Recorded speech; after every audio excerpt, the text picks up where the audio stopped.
The shuttle bay of Aldrin Academy smelled like metal and cold air. It was the kind of cold that did not come from weather, it came from space itself, leaking through walls that had been built too long ago to keep anything fully out. Will stepped off the transport and stopped for a moment, just looking. The hall was enormous.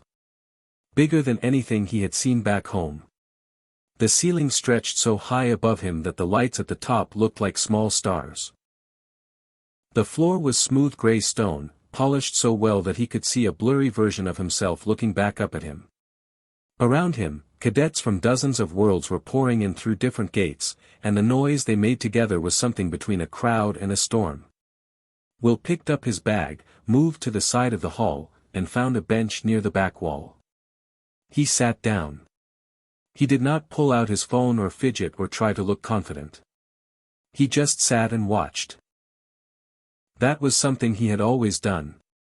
Back on Earth, when things were loud and confusing, Will had learned early that the best thing to do was go quiet and pay attention. His mother used to say he had old eyes, eyes that looked at things longer than most people did. He never knew if that was a compliment. He had decided it did not matter either way. The aliens were hard to ignore. Not because they were frightening, though some of them were large enough to be. But because they were so completely sure of themselves. A group of Davari cadets came in through the north gate, and the whole hall seemed to shift around them. They were tall, gray-skinned, with wide shoulders and thick necks, and they walked the way people walk when they have never once in their lives been told to move out of the way. They were laughing among themselves, and even their laughter was loud. One of them, the biggest, with a scar that ran from his left ear down to his jaw, looked around the hall the way a person looks at something they already own. His name tag read Joran. He said something to the cadet beside him, and they both laughed again. Will did not know what language they were speaking, but he understood the feeling of it well enough. He had heard that feeling his whole life in different words. He wrote in his notebook, Davari, confident, physical, group-oriented. Loud on purpose. He was not being mean. He was just recording what he saw. It helped him think. A voice beside him said, "You are the human." Will looked up. Standing next to the bench was another Davari cadet, younger looking than Gorn, with pale gray skin and eyes the color of old ice. He was reading from a small card in his hand, an assignment slip. His name tag read Resh. "Yes," Will said. Resh looked at him the way someone looks at a piece of luggage that arrived in the wrong bag. Not angry. Just unimpressed in a quiet, certain way. He checked the card again, as if hoping he had made a mistake, then put it away. "I am your assigned partner," Resh said. "I know," Will said. "I got the same card." Resh sat down at the other end of the bench, leaving a large gap between them. He pulled out a slim silver device and began reading something on it, angling the screen slightly away from Will. The message was clear without any words: "This conversation is over." Will looked at him for a moment, then looked back at the hall and kept watching. He was used to this. Not specifically to aliens, but to being dismissed. He was not tall or impressive looking. He had the kind of face that people forgot quickly, not ugly, just ordinary. Brown hair, average height, the sort of build that clothes hung on without making much of a statement. At every school he had ever attended, he had been the person that the louder kids looked past. He had spent a long time being upset about that. At some point, without quite noticing when, he had stopped being upset and started being useful. Because being invisible had a use. When people did not watch you, you could watch them. You could learn things. You could understand how a room worked, who was nervous, who was performing, who was actually calm versus who just looked calm. Will had gotten very good at this over the years, partly because he had nothing else to do at lunchtime and partly because, back on Earth, reading a situation correctly had sometimes been the difference between a bad day and a much worse one. He wrote in his notebook, Resh, dismissive but not aggressive. Embarrassed, maybe, by the assignment. Performs confidence. He looked back at the hall.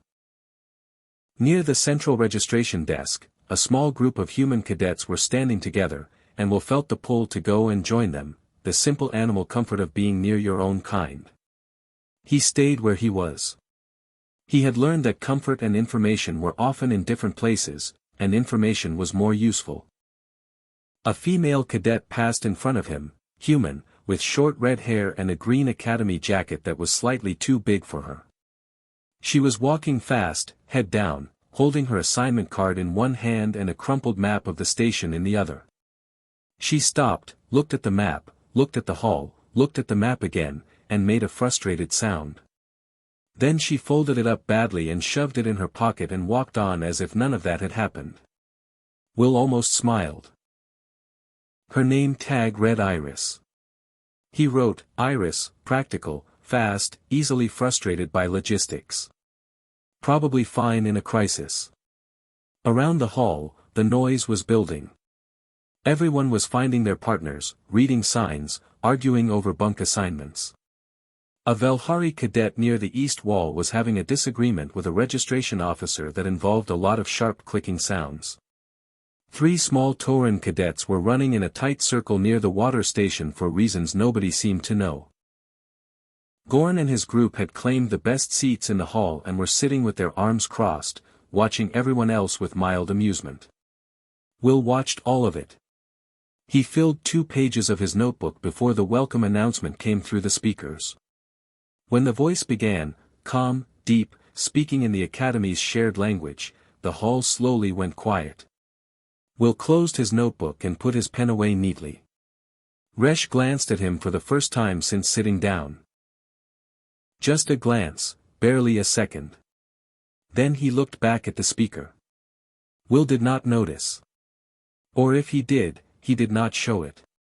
He was already listening to the announcement, already picking out the details that mattered, already thinking about what came next. In the back of the great hall, in the last row, the boy nobody had looked at twice was paying more attention than anyone in the room. The classroom was smaller than the main hall but somehow felt more serious. The walls were dark gray. There were no windows. The lights above were white and flat, the kind of light that made everything look a little colder than it was. The desks were arranged in straight rows, and each one had a small screen built into the surface, currently blank. The room had the feeling of a place where important things happened, and not always good ones. Will found a seat in the 3rd row. Not the back this time. He had spent the previous evening thinking about the Academy, about the kind of place it was, and he had decided that hiding at the back of every room was a habit he could not afford here. He needed to see things clearly. He put his notebook on the desk and his pen beside it and waited. The other cadets filed in slowly. Gorn and his group took up an entire row near the right side, spreading out wide the way large people do when they want to remind everyone how much space they can claim. Iris came in just before the door closed, slightly out of breath, and dropped into the nearest empty seat. She looked at her desk screen, frowned at it, and tapped it twice with one finger as if that might turn it on. It did not. Resh sat 2 seats away from Will without acknowledging him. Then Instructor Sorav walked in, and the room changed. He was not large. That was the first thing Will noticed. Sorav was a Keth, thin, pale blue skin, long fingers, with eyes that were entirely black and reflected light in a way that made it hard to tell exactly where he was looking. He was old. Not in a weak way, but in the way that certain things are old, rocks, trees, rivers, where the age is just part of what they are. He walked to the front of the room without hurrying and stood behind the desk and looked at the cadets for a long moment without speaking. Nobody made a sound. He had not done anything. He had not raised his voice or slammed a door or made any kind of show. He had simply stood there and looked at them, and the room had gone completely quiet on its own. Will found that more impressive than anything Gorn had done in the main hall. "My name is Sorav," the instructor said. His voice was quiet and even, like a line drawn with a ruler. "I am the senior training officer of Aldrin Academy. I will be responsible for your evaluation during your time here. I do not give encouragement. I do not give warnings. I observe, I assess, and I report. If you have a problem with this, the transport back to your home system departs on the third day of every cycle. He let that sit for a moment. Today I will tell you about the first and most important assessment you will face during your intake year. It is called the Deathworld Protocol. He said it the same way he said everything else, flat, calm, without drama. But something happened in the room when those words landed. Will felt it before he fully understood it. It was like a change in air pressure. Several cadets shifted in their seats. One of the Tauran cadets made a very small sound. Gorn, who had been leaning back with his arms crossed, slowly sat forward. Sorov continued. You will be transported individually to the surface of a designated death world, a planet classified at danger level 5 or above. You will have no weapons. You will have no tools beyond standard clothing. You will have a single emergency beacon, which you may activate at any time. Activation ends your attempt and results in immediate extraction. He paused. It also results in automatic failure. The room was very still. You will remain on the surface for 72 hours. There will be no communication. There will be no rescue outside of beacon activation. At the end of 72 hours, an extraction team will collect those who remain. Another pause. This cycle, the assigned planet is Varda. Will did not know the name. He wrote it down. But others did. He could tell by the way certain cadets reacted, not loudly, but in the small ways that people react when they hear something they were hoping not to hear. A Davari cadet 2 rows back exhaled slowly through his nose. One of the Velhari cadets pressed her 4 fingers flat against her desk. Gorn said nothing, but the muscles along his jaw tightened. Iris, sitting 3 seats to Will's left, reached down and gripped the edge of her desk with both hands. Her knuckles went white. She was staring straight ahead at Sorov, and her face was very controlled, the face of someone working hard not to show what they were feeling. Will had seen that face before. He had worn it himself, more than once. Sorov gave them time. He did not seem bothered by the silence. He stood and watched them absorb it, the way a person watches water settle after a stone has been dropped in. Then he said, questions. It was not really an invitation. It sounded more like a door being opened briefly before it closed again. Several cadets had questions. Will could see it in their faces, in the way they opened their mouths and then closed them again, uncertain whether asking would make them look weak or smart. In rooms like this, that calculation happened fast. Will raised his hand. Sorov looked at him. There was no expression on the Keth's face, or if there was, Will could not read it. Speak, Sorov said. What's the biome? Will asked. A few cadets turned to look at him. Gorn's eyes moved to him for the first time since the briefing began.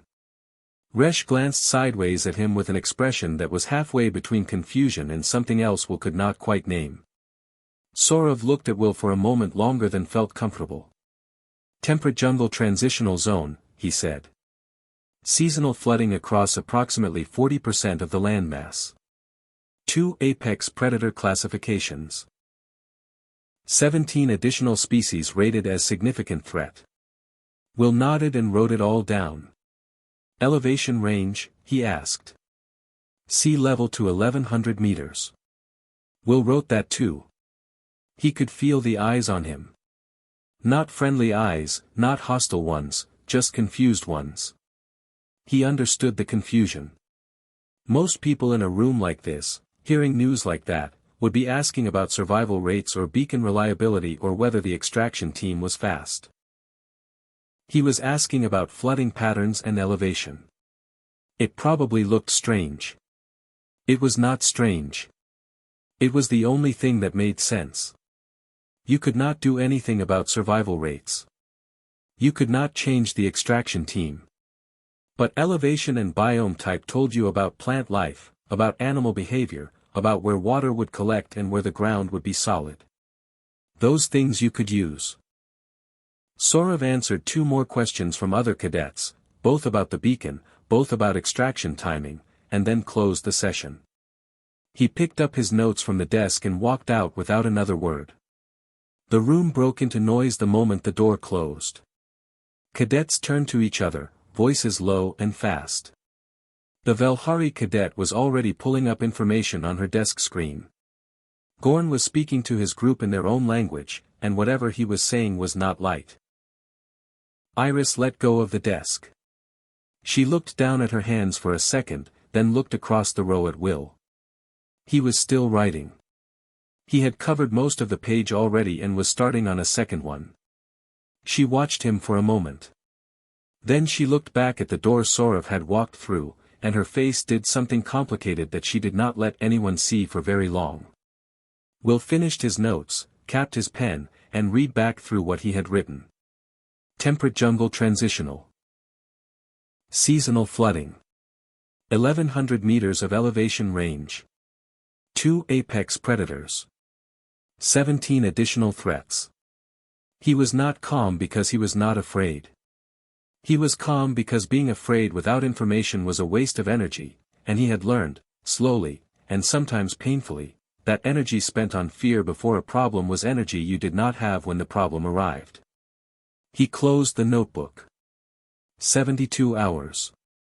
He had survived longer than that before. The planet had been called something different then. It had been called home. Varda did not look dangerous from above.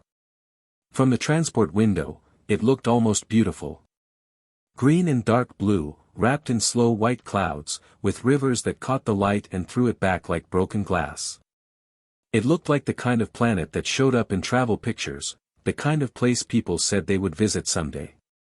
Will looked at it through the small round window of the drop pod and thought that Earth had looked the same way from space. Beautiful and quiet and completely indifferent to everything living on its surface. The pod hit the tree line at speed and everything became noise and green. He landed in mud, rolled, came up on one knee, and stayed still. That was the first rule his father had taught him before everything went wrong back home: when you land somewhere new, stop moving and listen before you do anything else. The jungle around him was loud. Insects, or things like insects, made a sound that was somewhere between singing and grinding metal. Something large moved in the canopy above him, shaking leaves without showing itself. The air was thick and warm and smelled like wet soil and something sweet underneath that he did not trust. He stood up slowly, checked himself for injuries, found none, and began to work. 12 kilometers away, a Davari cadet named Fun hit the ground running. Fun was fast and strong and had trained for physical challenges his entire life. He had won competitions back home. He had broken records. He moved through the jungle at speed, confident that the best way to survive 72 hours was to stay aggressive, stay moving, and never show fear to an environment any more than you would show it to an enemy. Varda was not impressed. 4 hours in, Fun ran through what looked like a shallow crossing between 2 low banks. The water came up to his knees and then, without warning, to his waist, because what looked like a crossing was the edge of a flooded ravine that dropped sharply 6 steps in. The current under the surface was nothing like the surface itself. It grabbed him sideways and pulled, and his footing went, and for a long and very serious moment the jungle simply had him. He activated his beacon 20 seconds later, still in the water, holding onto a root with both hands. He was the 6th cadet to go out. He would not be the last. By the time the first 12 hours had passed, the monitoring station above Varda was a very busy place. The station was a small facility, 3 rooms, a bank of tracking screens, a medical prep bay for extractions, and a narrow window that looked out at the planet below. The staff on duty were experienced. They had run this exercise many times. They expected beacon activations. Early ones, mid-cycle ones, the desperate last-hour ones from cadets who had held on as long as they could and had nothing left. It was part of the job. You watched the signals, you logged the activations, you sent the extraction pods, and you did not let yourself feel too much about any of it because feeling too much made the job harder. The officer on primary watch was named Fail. She was Serene. Small, with 4 arms and pale yellow skin and the very steady hands of someone who had been doing careful work for a long time. She had worked intake monitoring for 11 years. She had seen strong cadets fail and quiet ones surprise her and everything in between. She thought she had a reasonable sense of what a cadet signal could tell you about the cadet themselves, how they moved, how fast, how erratically, whether the path they chose showed thinking or panic. She watched the screens and drank something warm from a metal cup and called out extraction coordinates when beacons fired and wrote her log entries clearly and without drama. Then, around the 14-hour mark, Gorn's beacon activated. She stopped for a moment when she saw it. Not because she was shocked that he had failed, anyone could fail on Varda, but because of where his signal had been in the hour before activation. He had been moving well. Confident path, good pace, reasonable route choices for someone without jungle training. And then the signal had stopped, moved sideways fast, dropped in elevation sharply, and gone still. Flooded terrain. He had gone into water he had not seen coming. Extraction Pod 7 retrieved him from the edge of a submerged ravine, holding onto a tree root, shaking so badly he could not speak for several minutes. He was physically unharmed. He sat in the extraction pod with a blanket around his shoulders and looked at nothing. The strongest cadet in the intake, and Varda had taken him in under a day. Fail logged it and went back to the screens. There were now 19 active signals on the planet. 14 of them were stationary or near stationary, cadets who had found a spot and stopped moving, either from fear or exhaustion or the reasonable decision that moving blind was worse than staying put. 3 were moving in fast, erratic patterns that she recognized as panic walking, covering distance without direction, burning energy, making noise. That never ended well, but there was nothing to do about it from up here. One signal was different. She had noticed it earlier but had not focused on it because there were so many others demanding attention. Now, with the screen quieter, she looked at it properly. It was moving slowly. Not stopped, not panicking, just slow and deliberate, in a long, curving arc through the eastern section of the jungle. The eastern section was the worst part of Varda's landmass. Higher predator density, more flooding risk, heavier canopy that blocked light and made navigation harder. Every cadet who had wandered into the eastern section in previous years had either turned back quickly or activated their beacon within hours. This signal had been in the eastern section for 6 hours. Fail set down her cup and pulled up the biometric feed attached to that tracker. Heart rate elevated, but not spiking. Steady elevation, the kind you saw in someone doing hard physical work rather than someone in a fear response. Cortisol levels high but controlled. Breathing pattern regular. She had seen these readings before, but not often, and never in a cadet this young. She pulled up the assignment file. The signal belonged to intake cadet number 41. She clicked through to the full profile. The image that came up showed a boy with brown hair and an ordinary face looking at the camera with calm, patient eyes. She read the name, read the age, read the academy intake notes, and then her eyes moved to the origin field at the bottom of the page. Origin, Earth, Solar System. She read it again. Then she sat back in her chair. She knew about Earth, the way most people who worked in interstellar services knew about it, as a data point, a classification, a number on a danger scale. Class 5 Biosphere. Extreme megafauna. Hostile atmospheric events. Pandemic-level microbial diversity. The kind of planet that appeared in training documents as an example of worst-case environmental conditions. The kind of planet that, if it were discovered empty, would be marked on navigation charts with a warning and given a wide berth. And this boy had grown up there.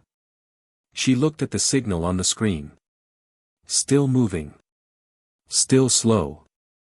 Still going deeper into the worst part of the jungle, in a long curve that, when she traced it forward, looked like it was heading toward higher ground, drier, more stable, safer for overnight shelter. He had read the terrain. From the ground, with no map, in a jungle he had never seen before, he had read the terrain and was moving toward the right place. Fail did not say anything to the other staff. She picked up her cup, found it had gone cold, put it back down, and watched the signal move across the screen in its long and quiet arc. Around her, more beacons fired. More cadets came off the planet, wet and shaking and finished. The boy from Earth kept walking. By hour 60 the jungle had become a different place. Not because Varda had changed. Varda never changed. It was the same dense green wall of trees, the same thick air, the same sounds that had no names in any language Will knew. But something shifts in a person after 2.5 days alone in a place that is actively trying to kill them. The fear does not go away. It just gets quieter. It moves to the back of the mind and stays there, present but not loud, like a fire that has burned down to coals. You stop jumping at every sound. You stop fighting the discomfort. You just move. Will moved. He was tired in a way that lived in his bones rather than his muscles. His clothes were damp and had been damp for so long that he had stopped noticing. There was a cut along his right forearm from a branch he had not seen in the dark on the second night, shallow but long, and he had cleaned it with water from a moving stream and wrapped it with a strip of fabric torn from the inner lining of his jacket. His boots were holding up. He was grateful for the boots. He had 4 hours left. The extraction zone was roughly 2 kilometers north of his current position. He had identified it on the first day by working backwards from the elevation data Sorav had given them, higher ground, near the northern ridge, where the flooding would not reach and where a pod could land without obstruction. He had been moving toward it slowly, not rushing, because rushing in terrain like this was how you made mistakes, and mistakes at hour 60 of a 72-hour trial were expensive. He stopped at the top of a small rise and looked north. And then he heard something that was not jungle. It was a voice. More than one.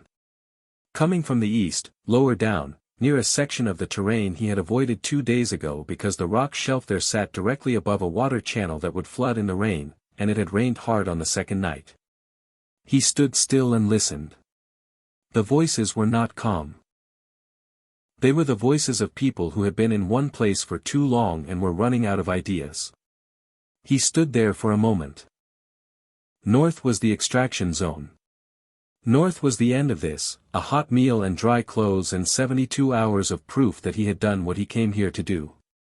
North was the sensible direction for a person with 4 hours left and 2 kilometers to cover. He turned east and went down the rise. He smelled the predator before he saw it. It was a heavy animal smell, thick and musky, the kind that clung to the air and did not move with the wind.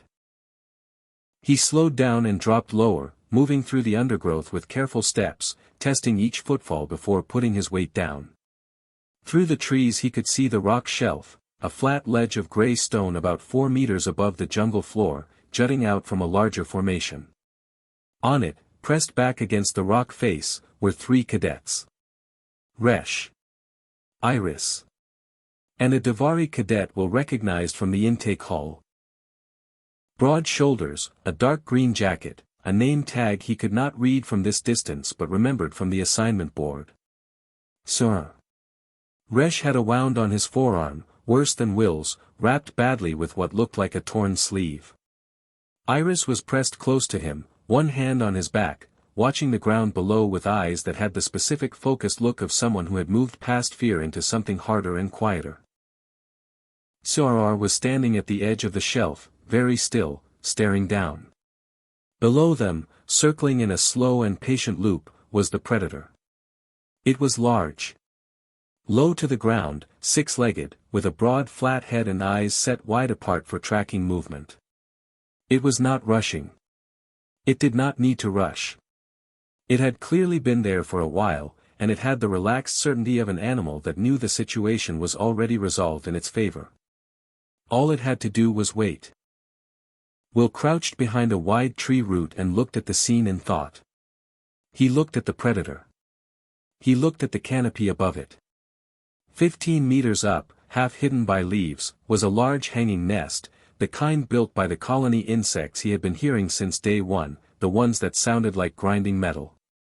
He had given those nests a wide distance for 2 days because disturbing one was a fast way to end your afternoon. The predator below had no idea the nest was there. It had been circling a fixed path, head down, focused on the shelf. Will reached down and picked up a stone. It was a good size, heavy enough to carry, light enough to throw accurately.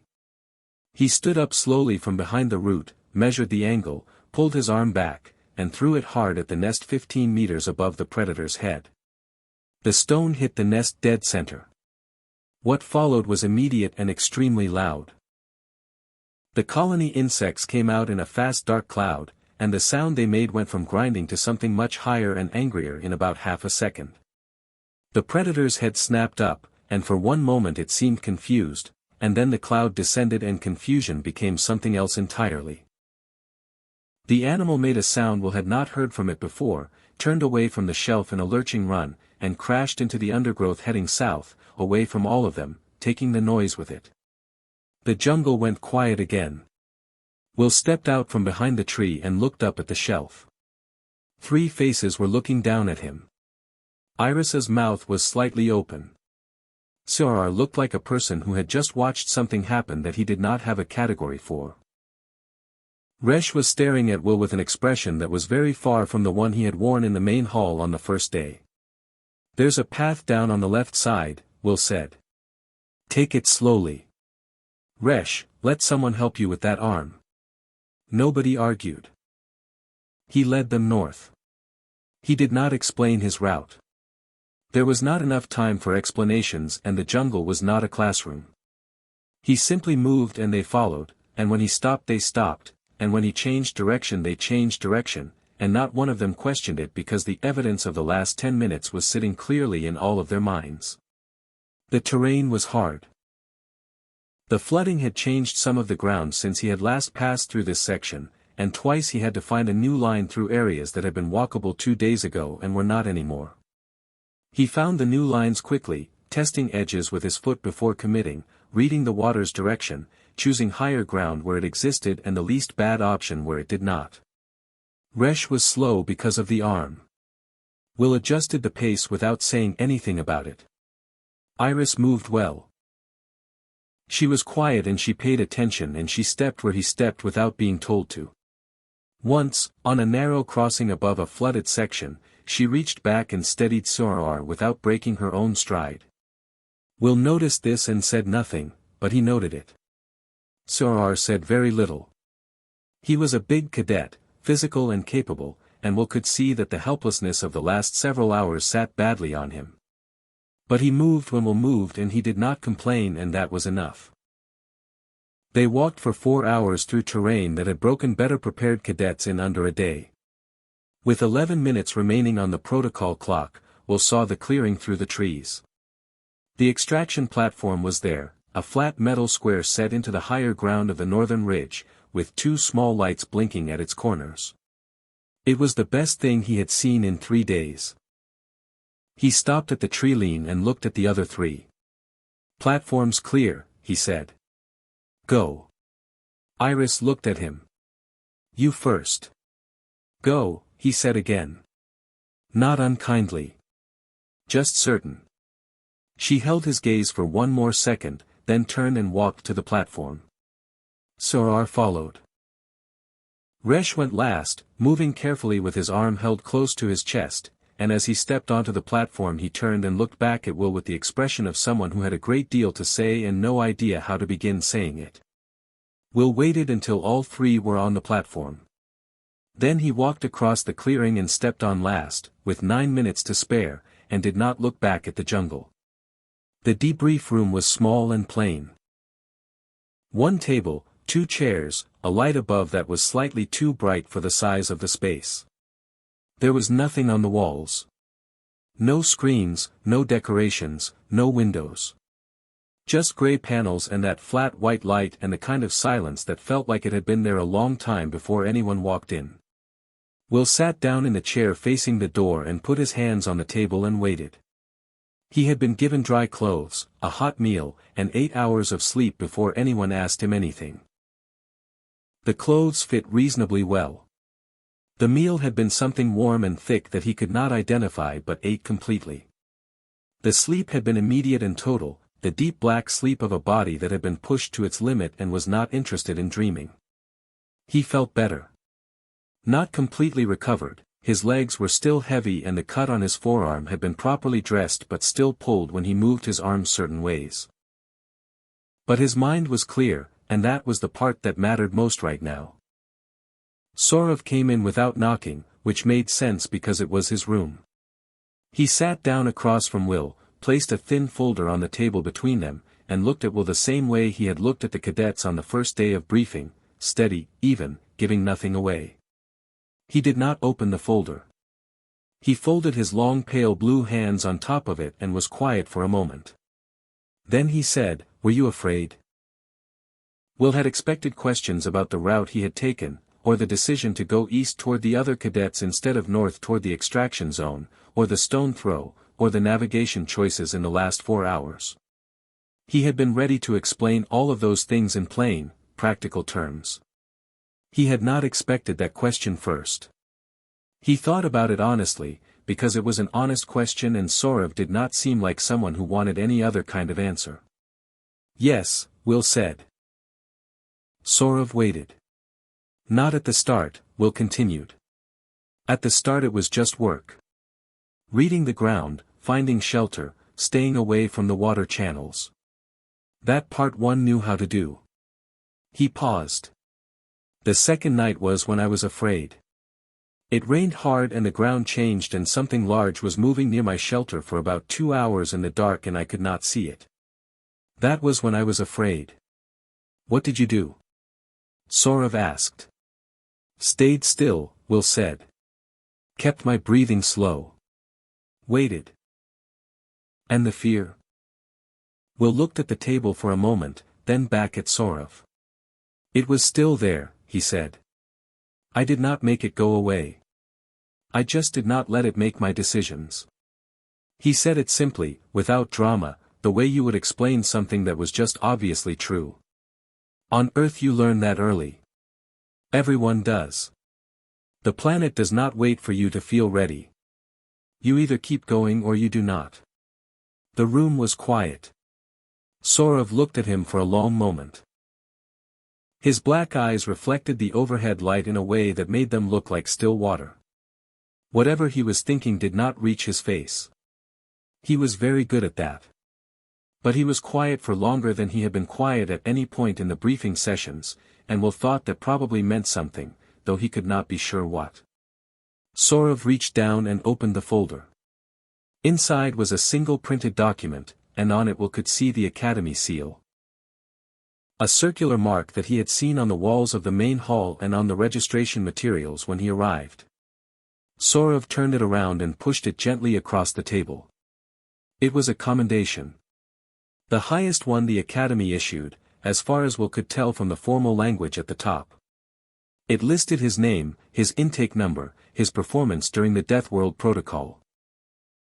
At the bottom there was a line for a signature and a space for a rank distinction that would follow his name in Academy records for the rest of his time there and, presumably, beyond. Will read it fully. He was not someone who signed things without reading them. Then he looked up at Sorov and said, "What does the next training cycle cover?" Sorov was still for a moment. Just a moment. Barely visible, the way a completely calm surface of water shows the faintest movement if you look at exactly the right time. Then he said, "I beg your pardon." "The next cycle," Will said. "After intake. What does it cover? Is it tactical, or field-based, or classroom work?" He paused. "I want to know what I should be preparing for." Sorov looked at him. Then he looked at the commendation sitting between them on the table, which Will had not signed and had not pushed back but had simply left there, as though it were a piece of information he had noted and set aside rather than a thing he was supposed to want. "It is a combined program," Sorov said, slowly. "Field navigation, tactical decision-making, and interspecies coordination. 8 weeks. Will nodded and took out his notebook, the same small worn one from the first day, and wrote that down. 3 words, neat and small. Then he capped his pen and put the notebook back in his pocket. Sorov picked up the commendation, looked at it briefly, and then set it to one side. He would process it without the signature. The record would stand regardless. He closed the folder. "You are dismissed," he said. Will stood, pushed the chair back in neatly, and walked to the door. He stopped with his hand on the frame and turned back, not because he had forgotten anything but because something had occurred to him. "The other 3 cadets," he said. "Resh and Iris and Kor. Are they all right?" "They are being assessed," Sorov said. "They will recover." Will nodded once and left. That evening, Fail sat at her station in the monitoring room and completed her post-exercise report. It was a long document: activation logs, extraction times, cadet biometric summaries, environmental incident notes. She wrote it carefully and accurately, the way she wrote everything, and when she was finished she read it back and made 2 small corrections and saved it to the central records system. Then she sat for a moment and looked at the screen. She thought about the signal she had watched for 3 days. The long slow arc through the eastern jungle. The 6 hours in the worst terrain on the planet. The moment the signal had stopped moving north and turned east instead, toward 3 other signals that were not moving at all. She had been watching that moment when it happened and she had understood immediately what it meant. That the cadet had known exactly where the extraction zone was and had chosen not to go to it yet. She opened a separate window.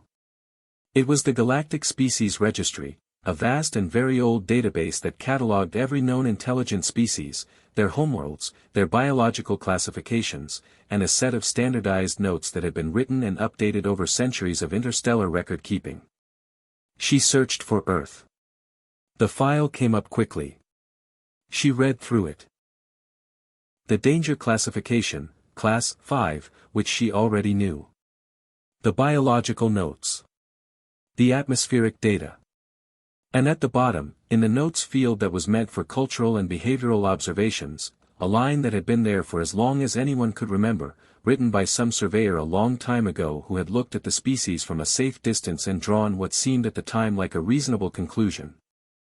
Dominant species, physically fragile, limited environmental adaptability. Low threat classification. Fail looked at that line for a while. Then she clicked the edit button, selected the text, and deleted it. She typed a new line slowly, choosing each word with the care of someone who understood that records like this had a way of lasting longer than the people who wrote them. She wrote, "Dominant species, Deathworld native. Threat classification, under review." She saved the file, closed the window, and shut down her station for the night.